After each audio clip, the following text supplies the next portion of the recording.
நண்பர்களே வணக்கம். நான் சண்முகவேல் மணிராஜா. இன்றைக்கி நாம் எதை பற்றி பேச போகிறோம்னா, திமுக தனித்து விடப்பட்டு விட்டதா?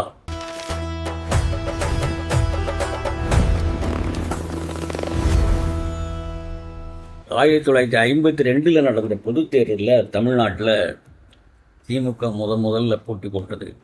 அன்றைக்கு இருந்து 2026 வரையில் நடந்த அத்தனை தேர்தல்களிலுமே, பார்லிமெண்ட் எலெக்ஷன் ஆனாலும் சரி, தமிழ்நாட்டு அசம்பிளி எலெக்ஷன் ஆனாலும் சரி, கூட்டணி இல்லாமல் திமுக போட்டி போட்டதே இல்லை. தனித்து போட்டி போட்டதே இல்லை. 2026 வரையில் போட்டி போட்டதில்லை. அந்த சோதனையில் திமுக இறங்கிக் கொள்ளவே இல்லை. 2021 தேர்தலில் வெற்றி பெற்ற திமுக கூட்டணி அமைத்து போட்டி விட்டு வென்றார்கள், ஆட்சி அமைத்தார்கள். 26லேயும் அதே மாதிரி கூட்டணியோடு தான் போட்டி போட்டார்கள். இன்னும் பல கட்சிகளை சேர்த்து கொண்டு பல விஷயங்களில் காம்ப்ரமைஸ் செய்து கொண்டு போட்டி போட்டார்கள். விடுதலை சிறுத்தைகள், மதிமுக, காங்கிரஸ், தேமுதிக என்று பல கட்சிகள், 13-14 கட்சிகள் ஒன்றாக சேர்ந்துதான் போட்டியிட்டார்கள். இப்படை தோற்கின் எப்படி வெல்லும் என்று கோஷமிட்டார்கள்.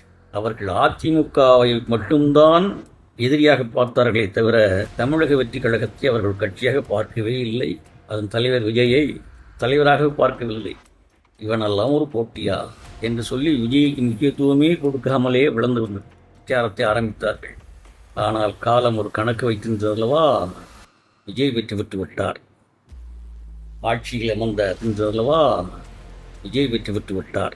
ஆட்சியில் அமர்ந்த திமுக எதிர்கட்சிக்கு வந்து விட்டது. அதிலும் அதிமுக எதிர்கட்சியாக இருந்த அதிமுக சிதைந்து 3-4 சிதைந்து இப்பொழுது இருக்கிறது. இந்த நிலையில் திமுகவில் கூட்டணியில் இருந்த காங்கிரஸ் ஆகட்டும், விடுதலை சிறுத்தைகளாகட்டும், கம்யூனிஸ்டுகள் கூட, இந்திய முஸ்லீம்களுக்காகட்டும், இவர்களெல்லாம் திமுகவிலிருந்து கலந்து சென்று தமிழக வெற்றி கழகத்துக்கு ஆதரவு கொடுத்து கூட்டணியில் அமைச்சர்களாகி ஆட்சி நடந்து கொண்டிருக்கிறது. இப்பொழுது திமுகவுக்கு ஏதாவது கட்சிகள் கூட்டணிக்கு இருக்கின்றதா என்று சொன்னால், யார் இருக்கா? தேமுதிக இருக்குதா? இருக்குது, ஆனால் இல்லை. இப்போ என்னென்னா, எல்லாரும் திமுக தனித்து விடப்பட்டு விட்டதோ என்று கையிடுகிறார்கள். சரி, இப்பொழுதே ஒரு தேர்தல் வருகிறது என்று வருவது வாய்ப்பில்லை. அப்படியே வந்தால் திமுகவோடு இப்பொழுது யார் கூட்டணி அமைப்பார்கள்? யாரும் கூட்டணி வரமாட்டார்கள்.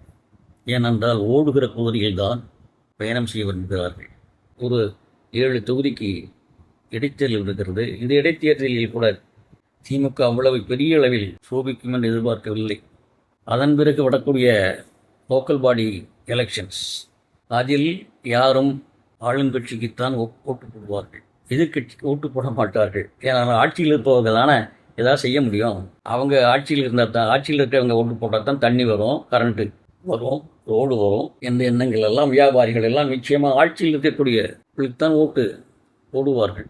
அதனால் ஆளுங்கட்சி தான் வரும். எதிர்கட்சிகள் வருவதற்கு வாய்ப்புகள் மிக மிக குறைவு. அதுவும் திமுக வருவதற்கு மிக குறைவு. இந்த நிலையில் திமுக உள்ளாட்சி அமைப்பு தேர்தலுக்கு பிறகு திமுகவும் கலகலத்து போகும்.